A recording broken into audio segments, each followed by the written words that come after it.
All right, we are going to get going here.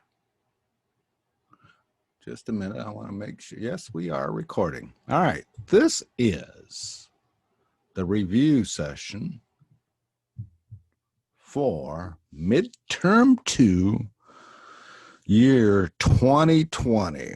So midterm 2 dealt with bonds, and your midterm will be available from now till noon on, and I'm going to look this up here, November 5th. So you have noon to November 5th to complete the exam. There are 2 parts to the exam. I am showing those on the screen here. The first one, this line right here, is the open-ended question. Once you click on that, you will have 3 hours to complete that part of the exam. So go in there, complete it. If you have any technical problems, please let Enrique or I know. The second part of it is an open-ended question part of it, and you see that listed there here on the website. And go in there, download the open-ended question, download there's an Excel file that if you use it, it'll make your life easier. And then download midterm part 2. So there you go. Obviously, both of those items deal with bonds, term structure of interest rate, debt instruments. So those are your 2 parts of the exam. So start there and go through with them. I am now going to go through our homework 8, which was actually last year's exam, part of the last year's exam. And then I'm going to go over the remaining questions on that last year's midterm. Both of those items are available on our website under week 9 lecture discussion. Homework 8 key is the key. That's your homework. That again was the first part of the exam last time. And then here are the remaining questions on midterm that we will be discussing. So there are those 2 items. And I will go through each one of those right now. I'm going to stop sharing the screen and go to this homework 8 key right now. So I'm going to stop sharing this screen and go to that homework 8 doc. Again, you can download that from our website. All right, so now I am going to share homework 8 key. And here it is. So we are going to go through this example. The key is there as well. What we did here for the first questions that you're going to answer, 1 through 4, here, I gave you these yield curves on 2018 and 2019. Here's a graph of those yield curves. This is 2018, 2019. All right, let's stop here just a minute. And by the way, this was from last year. If we drew the curve this year, it would be way down here, way down here. We've had COVID-19, you're sheltering, and wherever the hell you're sheltering, it's way down there. All right, 2018, the blue line here. Here's the 2019 curve. All right, if you're looking at 2018 curve, it's a decreasing curve, right? It goes, the yields increase in the future and actually flatten out. That yield curve right there is saying that roughly at year 5, they're 2.5, 2 or 3% right here. Roughly that yield curve is saying that interest rates, forward rates in the future are going to be roughly 3%. It fell till 11/11/2019. This is an almost flat yield curve, obviously, but it's still going up. So if I asked you what those yield curves look like, you would say they're both increasing. All right, so we have the yield curves. by the way, these are yield to maturities. They are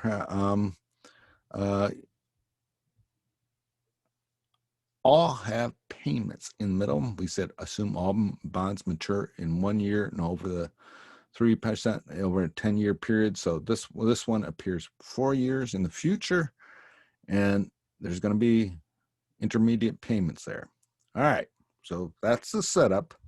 Again, if we're looking at today, we would see this yield curve way down here. All right, number one, define how yield to maturities are determined. Define the meaning of yield to maturity. All right, as we're looking at the first part of this question, this is fundamentally related to the structure of interest rate modules that we discussed. I'm going to show you that module right now. So I'm going to stop sharing this screen, go back to our website.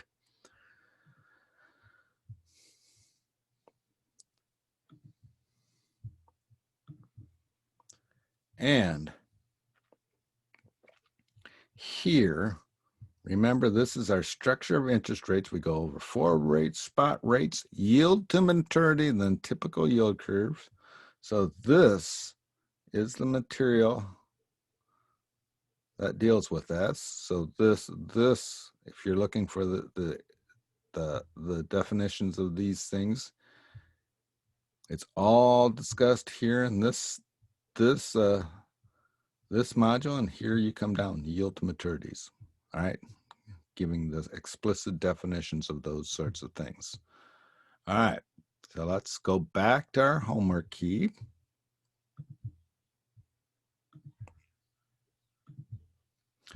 Define how yield to maturities are determined. Define the meaning of yield to maturities. All right, yield to maturities are determined by by running the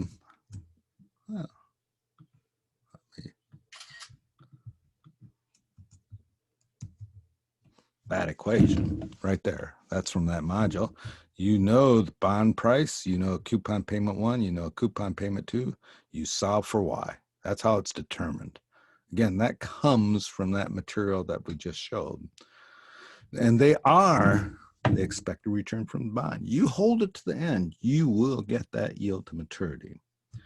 Question 2, what is the market expectation for the interest rate over the next 6 months on 11/11/2018 and 11/11/2019? This is an application of forward rates. You're looking at these curves here. Looking at what is it? Oh yeah, you're looking at these two rates right here. First rate, it's a forward rate. All right, and I'm going to show you again. Go back.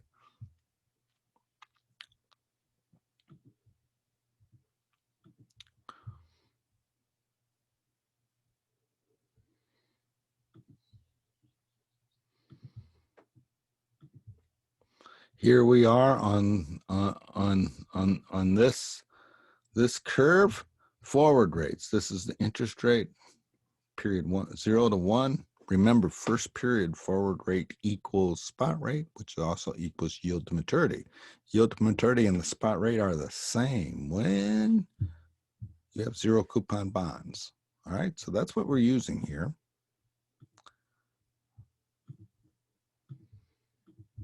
So we look at those two rates, 1.81, 1.58. You look at the forward rates to compare those. Forward rates gives you the estimate of the market rate of interest from A to B, forward rate. Will the Macalay duration be higher for a bond maturing in 3 years or 5 years? All right, remember what the Macalay duration is. And let me find the Macalay duration in our material on our website.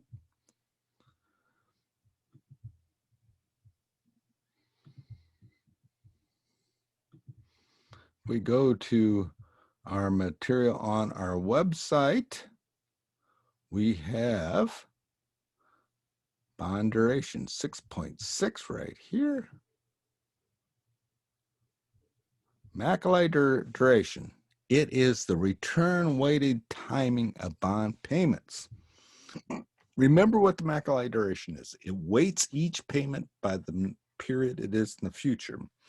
If I have a bond that is 3 years in length, it's going to have a 3 here, and that last payment, because the last payment is almost always, well, it is the biggest payment, and therefore it receives the most weight in this calculation.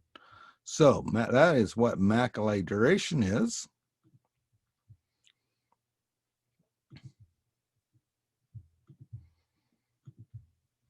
And so Macalay Duration, it will be higher for the 5-year bond.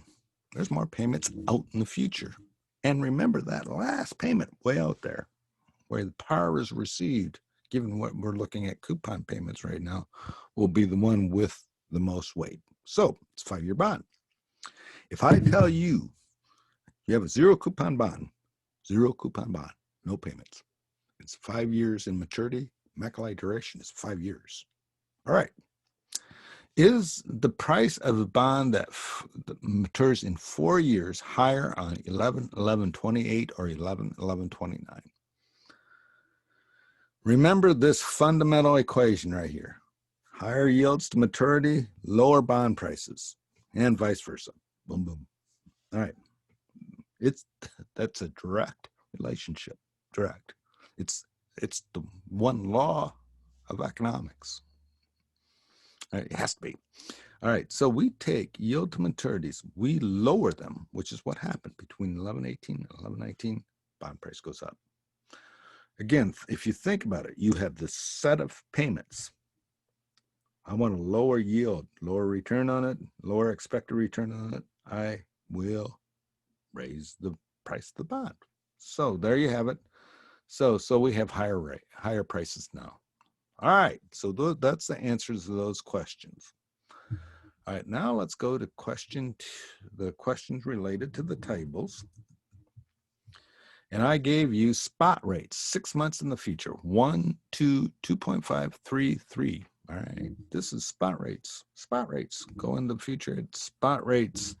So I calculated those, or I didn't, but I made those up. But if you wanted to, what you would do is to get those is one of two things. One is you would find a treasury strip and calculate and look at its price, look at its par, discount it, and that would be the spot rate. The other way is to do the backwardization process with yield to maturities. Here they are. It's a typical yield curve, sloping up. So we asked you, define a spot rate, and how was it determined? All right, go back, and I'm going to show you this again. I'm going to show you our notes here.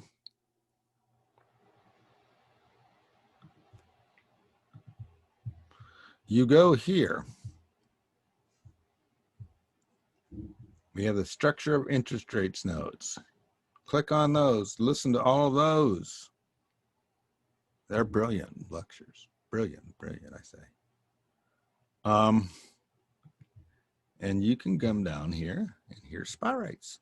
Here's what the spot rates are. Shows the relationship between the forward rates and the spot rates. The next one will show you the relationship between spot rates and yield to maturities, but there they are. All right, so there you go. All right, let me go back.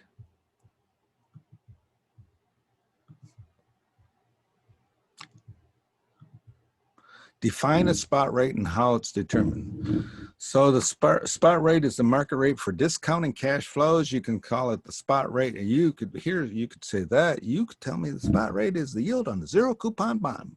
Good enough. You can find those, and I listed. You can tell me. I'll accept both of the things that I listed in front. Is bootstrapping process that began, or you could tell me it's found by taking the yield on the 0 coupon bond. All right, there's 5. What is a credit rated agency doing when it changes a rating of a corporate bond from A to AA? All right, this goes back, and let me show you this again. I'm going to go back to our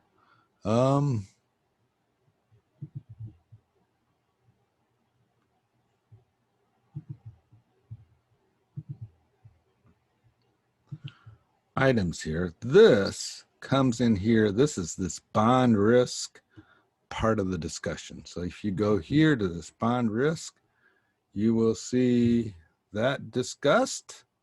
All right, structure, credit analysts. Here we start, credit analysts. All right, and rating agencies. Go to that part of the module, and that's where this is discussed. Go here. Let's go back to our key.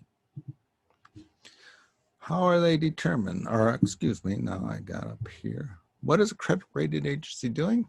It is looking at a particular firm and saying, I think the default risk is X, and I think that the default loss in default is Y. And if I downgraded, one of those two and probably both have gotten worse, which means I've downgraded the bond. Oh, excuse me. In this case, they've upgraded the bond. Sorry about that. They've upgraded the bond from A to A, double A.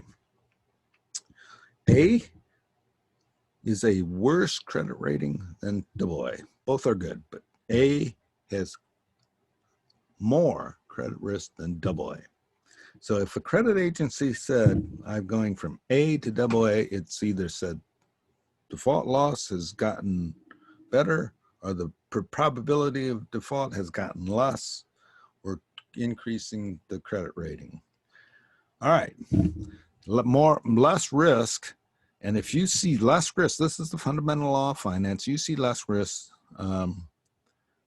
yields go down, return goes down, and the price of the bond would go up. If you were holding that bond, that individual bond, and remember, credit agencies rate individual municipalities and individual corporate bonds, you would see, if you held that bond, you would generally expect you to have a capital gain from holding that bond. The price of the bond rose, right? But remember, that has to be news. I mean, maybe the market has already anticipated that. So, all right. Question 7. Assume there is available treasury bond with inflation protection that matures in 5 years and requires $100 invested. The sum of the future cash flows is 110. Thus, the yield is negative. Why would someone buy that? All right.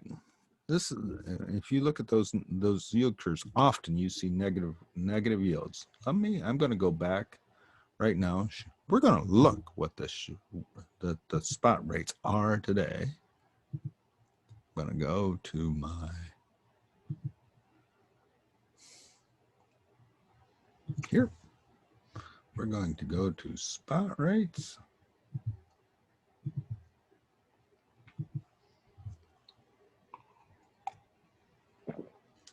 If I can get there. The internet is cooperating today.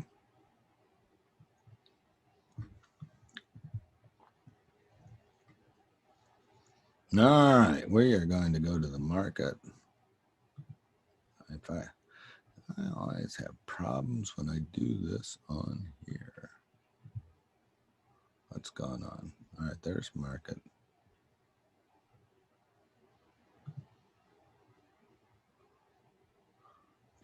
All right, I'm going to the bond page.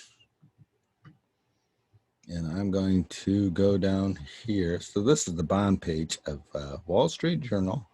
All right, I'm getting closer to closer. Here's our yield curve today, 1.664. This is a Saturday, but 0.879. So you can see where we're at. Very low, very low. Tips. All right. So if you look here, these yields are all negative, right? Boom, boom. So what's going on here, right? The market, all right, go look at this. There's a couple places where we talk about this, but let's go back to comparing bond yields and inflation protection. We talk about this explicitly in this little module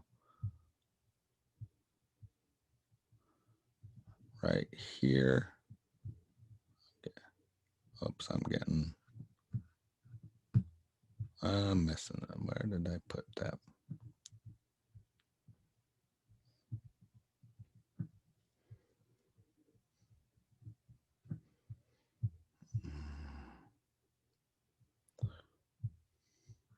Oops, I gotta go. I'm going the wrong way. Oh, I'm in the wrong one. Sorry about this. Comparing bond yields. This is the comparing bond yields section of it. And we go down here. You should have these all. Inflation protection. Here's Fisher's Law. So what we're saying when we see this, we're get a yield here. Actually, on this, a real yield. We can observe the market, a real yield here on inflation protection and a nominal yield. That would be the other. We talk about that here, and you'll notice that these bond yields have been negative at certain points in time, and we talk about that. What's going on here is there's fear in the market right now. There's belief that there's going to be inflation. So if we haven't, remember that those yield to maturities are set by market assuming, and they're calculated, assuming that the payments are as scheduled.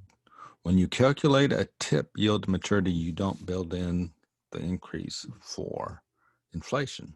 So what's happening here is there's a beliefs or fear. Fear is probably the wrong word. There's inflationary expectations out there that are causing that yield, that negative yield, and it will become positive in a real sense because of inflation that's happening over this period.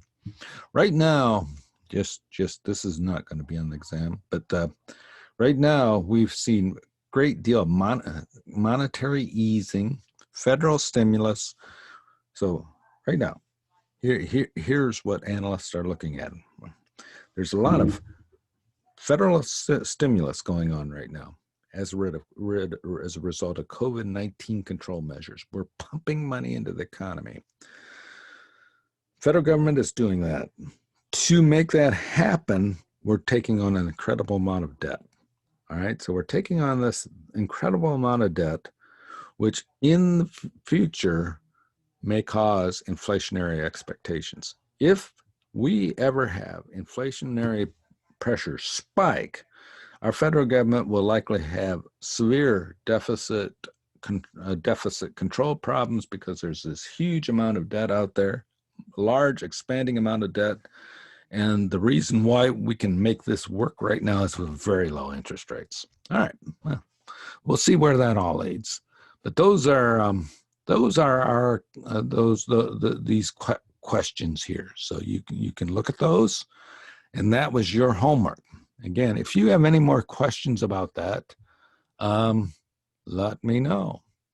All right, and now I'm going to share our screen on our remaining. Let me go back. I'm going to go over here back to our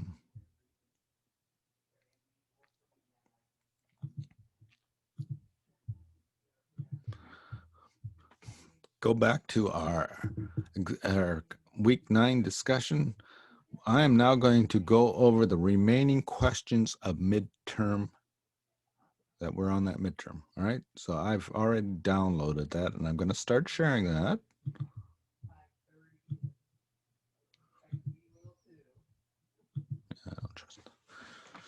All right.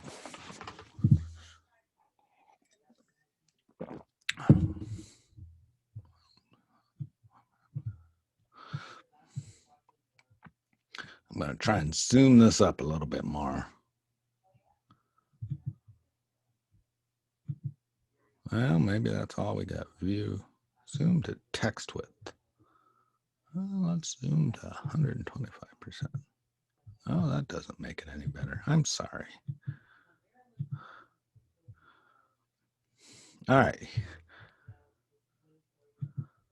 Well, there's a page. I'll just go back to page width. All right. I will 100% chance, 100% chance. I will give you a bond comparison sheet.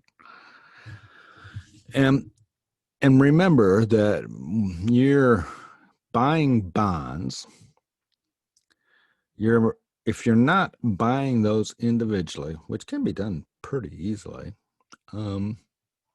you are going to be buying a bond fund. I have put all Vanguard funds here just so that we know sort of consistency on this question, but you can expect to see a list of funds here, and then you're going to see a list of qualities or characteristics of that bond. To answer these questions, you go that we're making explicit reference to the bond yield portion of our modules. And let me show you where those are at.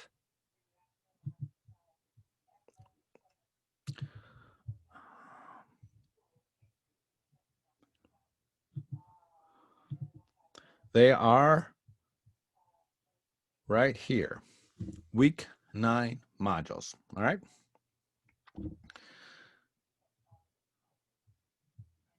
So this talks about duration and credit. This module 9.2. They're brilliant, by the way. You got to listen to them. Brilliant. Duration and credit quality. Inflation protection. What impact that has on yields. We talk about predicting the yields, and then talk some about returns. All right, so I'm just going to pull this up here. This is the complete modules for this.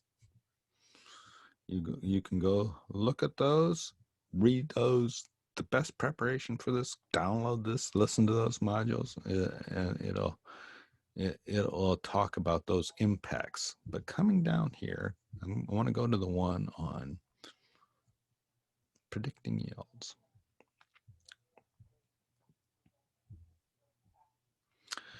The 4 qualities, we've said this a number of times: duration, credit quality, tax exemption, inflation protection. All right. If all those point in one direction, you could say this bond fund is likely to have a higher return, higher yield to maturity. Here is the form. You'll notice that the form is a little bit different than what we have on the old midterm. I've changed it some. I will not give you the yield to maturity at the bottom. Will not give you the yield to maturity at the bottom. But then you'll have to go through. All right. This is the duration. This is the type. This is the credit quality. This is the tax exemption. This is the inflation protection. Look at those 2 bonds and you can make them. All right, you as analyst can make determinations, and you should be able to. If you're a financial analyst, what you should be able to do is, without me giving you a number, know what a bond fund, roughly what it's going to do. And think about this. You're sitting with a client, and they don't have you don't have a computer, but they say, I want to look at this bond fund. It's a treasury. It has blank, blank, blah. You should know what the impacts of that will be on yield, what it will look like, what the inflationary other factors are. It's if you want a career in financial analyst, you need to know that. This should be second nature to you. It's basic, not that hard, second nature. All right, let's go back.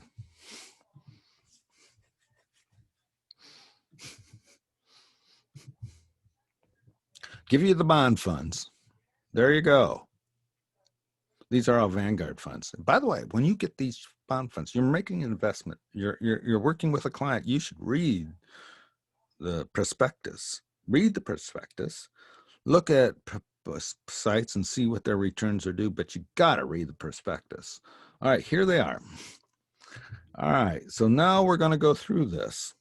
All right, got questions. Rank the bond funds from highest to lowest interest rate sensitivity. All right, so if yields change, if interest rates change, what's going to cause those bond funds yields to change the most? There's a direct measure, duration, yield to maturity. The longer the yield to maturity, the further the cash flows are out in the future, the higher, the more interest rate sensitivity it will be. Think about that. I take a bond. The more I discount the bond to come up with the price, the more that discount factor, that interest rate, that yield to maturity is going to impact that price. All right. So the measure is duration. All right. And here we look at duration. And some people will look at this as, I like duration because it's a weighted average. It gives you a weighted average. You can weight it across funds. You could have a bond fund. This doesn't. You could have 2 5-year bond funds that have different duration. That doesn't matter much now in this low interest rate environment, but I think duration is a better measure of that. So here's our duration measure in this case. And you'll notice that this one, 17.41, is way out there, way out there. So the reason why it's way out there is it's made longer investments. It's 17.41. This one is going to be the most interest rate sensitive. If we have interest rates going down, this bond fund is going to have the highest capital gains and the highest returns. You know that. You may not know what interest rates are going to do in the future, but you at least know which one of these bond funds to hold if you have certain beliefs. All right. So if you want to rank those, there's the ranking. Actually, so there it is. Highest to lowest. Pretty straightforward. That's what's behind it. That's the one factor that causes risk in bonds. All right? Risk and possibilities. 15. Rank the funds with the highest default risk. All right, so if we're looking at default risk, first off, you know that treasuries do not have default risk. A sovereign government is never going to default on its credit obligations. Sovereign debt market is U.S., is a country, one with a currency. U.S., China, Bangladesh. Europe's a sort of interesting one because they have a euro. So that's the sovereignty, and each country has to share it. But we won't go there now. All right. So sovereign government, it has a currency. It doesn't have credit risk. Anybody that doesn't have credit risk or currency has default risk. All right. Federal government, anytime it wants to, it can crank out more money and make its payments. So it doesn't have default risk. The way the federal government screws you is through inflation. All right, right? And that's what people are worried about now. And you don't have to be worried about this, but inflation. So as we accumulate these debt, somewhere in the future, there may be a reckoning. And that reckoning in the U.S. case will most likely become inflation. That's what happened during the 80s. All right. So if we're looking at these bond funds and trying to find out which one has the higher or lower risk, we look at the credit rating. Remember, treasuries have no default risk. And I've been sort of lax here. So treasuries should have high, they're the highest, no default risk. The rest of these have default risk. All right, intermediate grade or investment grade. Investment grade, you hear that word, you know it's a corporate bond. Investment grade means it's good quality. It's a solid company. It's investment grade, AAA, A, B. Tax exempt. These happen to be AA, A. This bond fund is lower quality than this one. And then we have this high yield corporate bond. Anytime you hear high yield corporate, you know that you're taking on companies that have high risk. All right, right? If you were with us at our in-person class and on Thursday session, AMC would be in this category. Boom, boom. High yield, No one's expecting it to make its payments, therefore it's high yield. You're paying 5 cents on a dollar for the par. Okay, so boom, boom. All right, you know the ranking. These two are the highest. The treasuries are the highest. This is next on the list, followed by this, followed by this. All right, if we have a major recession, these bonds here in the high risk category are the ones that are most likely to have the issues associated with defaults. There you go. That's pretty simple. So there's the ranking. All right, then we could ask, and I will do this, why does it have a higher yield? And the way this is going to be structured on this exam is I'm not going to give you these yields. I'm going to just give you these characteristics and ask you, hey, which one has the higher yield? What you're going to do then is go through the 4 characteristics. Boom, boom, boom, boom. All right. And see which one of those bonds has a high, would be projected to have a higher yield based on each one of those characteristics, and then choose. If they all point in the same direction, you choose that as your bond fund. All right. And again, coming back, I'm going to share that screen again. Let me go back here.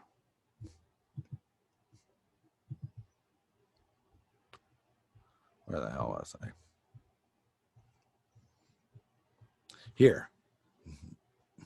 This is something you should cut out, tape to your pillow. Let it ooze into your mind. You should remember this for the rest of your life. All right, here they are. You're going to take those bond funds and look at each one and rank them. All right, let's go back.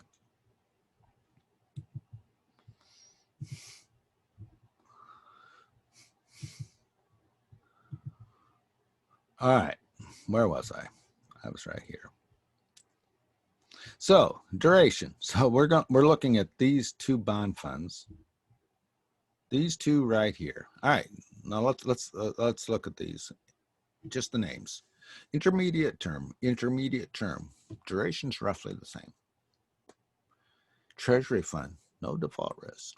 Investment grade, higher risk. All right, inflation protection. Neither one of them are tips. The only bond that has inflation protection that I know of is a treasury. Neither one are a treasury tip. Neither one of them are a tip. So they have the same. Are they tax exempt? The only ones that, all right, the only way we get tax exemption in the U.S. is if it's a municipal bond. So duration, roughly the same. This one's a little bit, so if you tell me on the exam this one has the higher duration and therefore the higher yield, I'm fine with that. I would call them about the same, but don't worry, just look at the numbers. Credit quality, this one has higher or lower credit quality, it will have a higher yield. So both of those point in the same direction. All right, there you are. So there you go. And you could say this one's expected to have the higher yield. Do the same thing for the next one, VFITX versus VUSTX. So let's go back over here. VFITX, invest intermediate term treasury fund. VUSTX, it's the one way over here. Both of them are treasuries, no default risk, nothing different in that category. No difference in credit quality.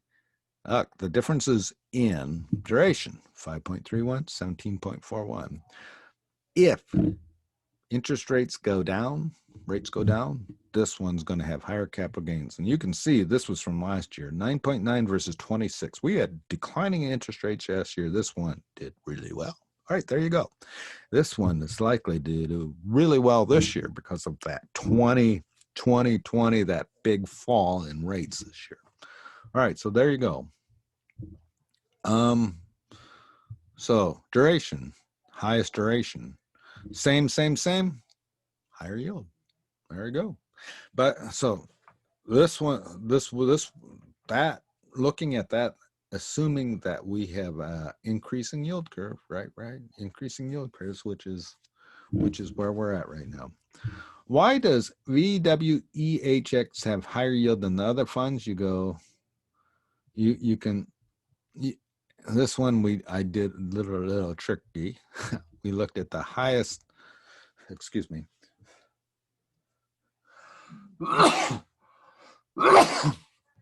Excuse me. This is the high yield corporate fund. All right. Here's the way this one worked. Duration. It has low duration. Actually, if you look at, I'm sorry. You go back here. It has a lower duration. That would tend to push it to the lower yields, but it's BBB. This fund, if it was a municipal fund, was where Illinois would go. Maybe even worse. But anyway, so we have low quality bonds here. Our low quality default risk, high yield, low quality. True. AMC's in here. I don't know that for sure, but that's where it's probably at. All right. It's going to have a higher yield because of this credit quality. Now, if you come down here and say, if you're just looking at it, the only factor that would point to a higher yield is credit quality. And credit quality, duration and credit quality, if you think about it, are, I mean, most bonds don't have tax exemption and they don't have inflation protection. So you're just looking at this duration credit quality trade-off. All right, what are the trade-offs between VFITX, VUSTX? VFITX, VUSTX? Both treasuries, no default risk. This one has higher duration. The trade-off is get more interest rate sensitivity. Higher yield, more interest rate sensitivity. All right. Finally. All right. Then I could ask you why returns differ. Coming here, you'll notice that these yields point in one direction and the yields returns point to another. All right, I'm going to back to our website.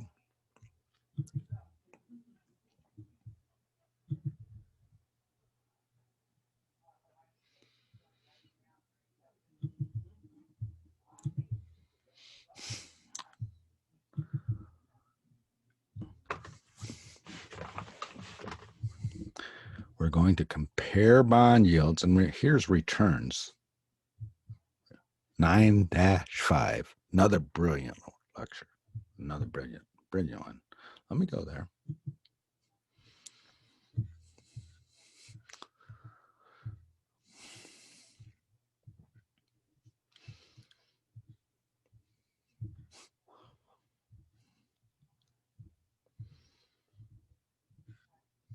Go down to the bottom.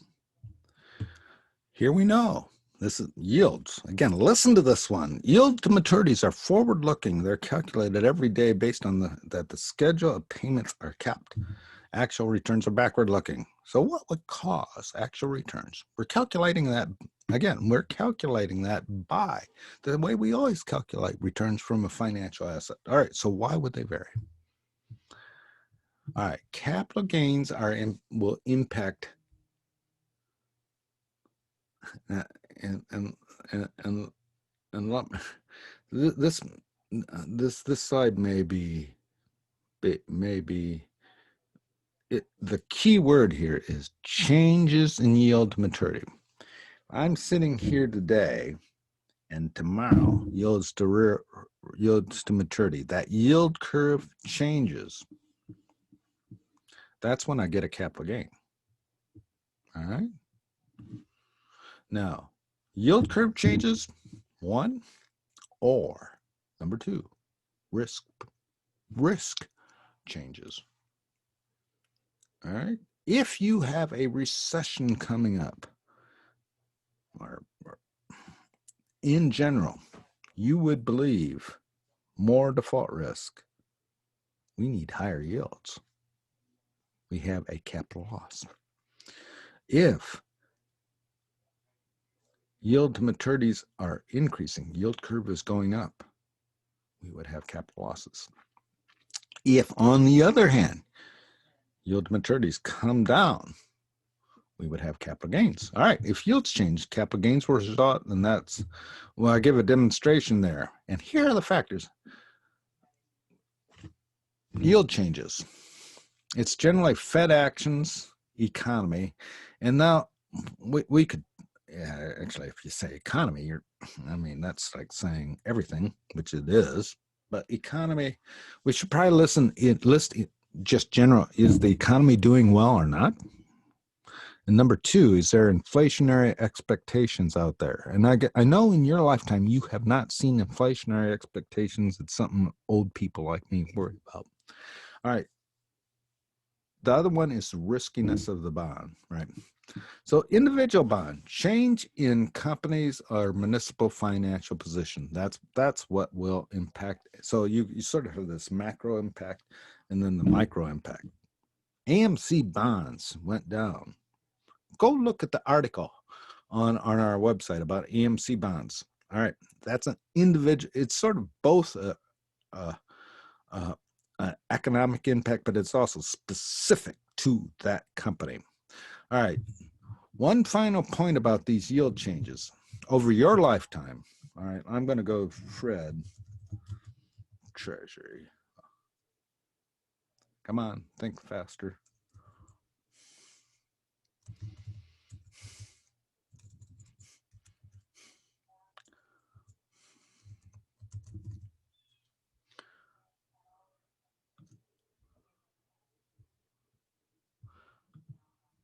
So this, do I have it? I'm going to give you the max view. Max view, if I can find it. This is the history. This is a very good look at the history of inflation rates. And let me go one other thing here while I'm here. Remember this other one. Go to this one. I'm getting back up here. This is part of this is the inflation rate. All right.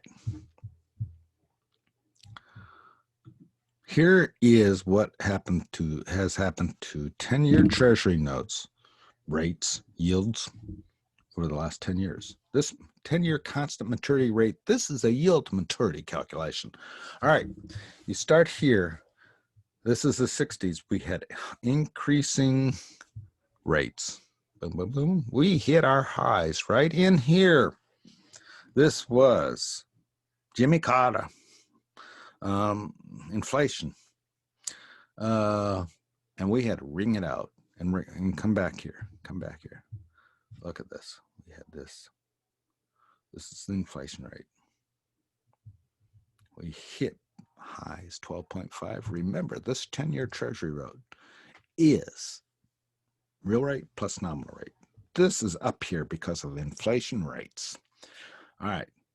Paul Volcker comes into the stage. Jimmy Carter appoints Paul Volcker as the chairman of the Fed, and we begin wringing out inflation of the system. That might be more important for our economy than whatever that action helped get our economy back on track. So we got inflation under control. You'll see here coming down. And here we've seen these interest rates coming down. All right, now we keep coming down. Let's keep going here. All right, this is 2008. This is the financial crisis. All right, financial crisis. If we looked at S&P 500, we would see it fall dramatically. All right, so we come through here. We see rates lower again. This is the period where we began quantitative easing. All right, have low rates. Old people like me are sitting here. We got to see this go up sometime, right? We got to see this go up. And all this time, if you're holding bonds, it's coming down. If you're holding treasuries, yields are coming down. You're getting capital gains. All right, coming down. This is now COVID. Another round of stimulus and quantitative easing, and here's where we're at. If you held bonds during this period, you had capital gains. Let me just, again, show this to you. I'm going to show you Yahoo Finance. I'm going to show you the long-term bond.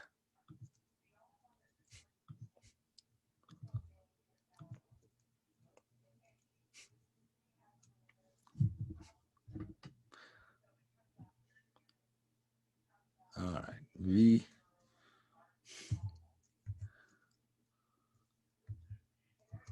I'm looking for there it is. All right, now I'm going to go to the performance section of this bond. I picked the long-term treasury fund performance. All right, last year, very good returns. It's going to be good this year too. 13%. You can see here, we bounce around, and these bouncing surrounds are really related to what's happening to yield changes. 2014 was a really good year. Look at 2014. We kind of came down in 2014. All right. So 2013, 2018, 2008, 22% return. 2008, 22% return. This is 2008 right in here. Boom, boom, boom, boom, boom, boom, boom. All right. That's what happened. And that's why this happened. All right, you keep going back. You can see here what's happened. I'm going to do one other thing. I want to,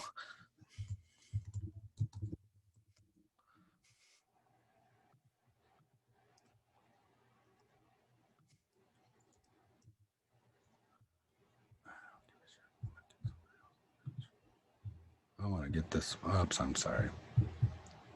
I'm looking for something here.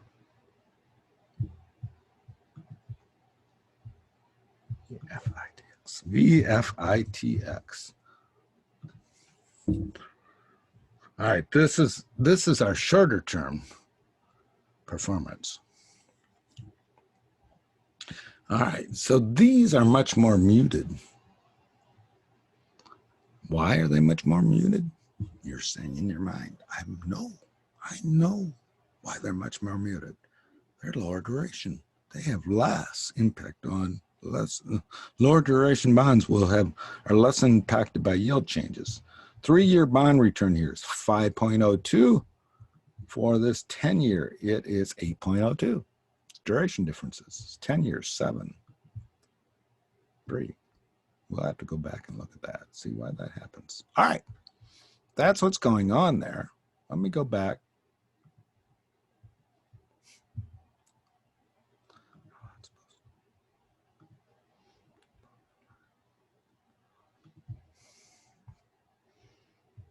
And there you have it. You got to talk about those factors and what went on and why those are different. All right. I will likely, so let's move on. Here's what I'm going to do. I'll tell you right now. I'm going to give you a bond, tell you what it is. It's a treasury, 5-year note. Don't know if that's right or not. Treasury, 5-year note, $1,000 par, 1.5 coupon rate. What are its cash flows? Yield to maturity is blank. What's its price? What's its Macalay duration? That will happen on an open-ended question. So when you're doing that, you better have an Excel spreadsheet available so that you can make those calculations. All right. Here I gave that. Then we just asked you, how do you define a cash flow? Go. Let me show you.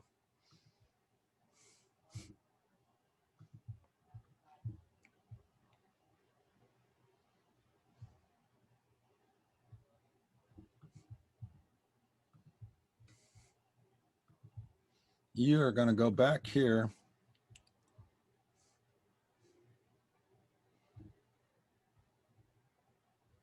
to this very definition of bonds here and definition of treasuries. Look at those. Make sure you know what those are. Okay.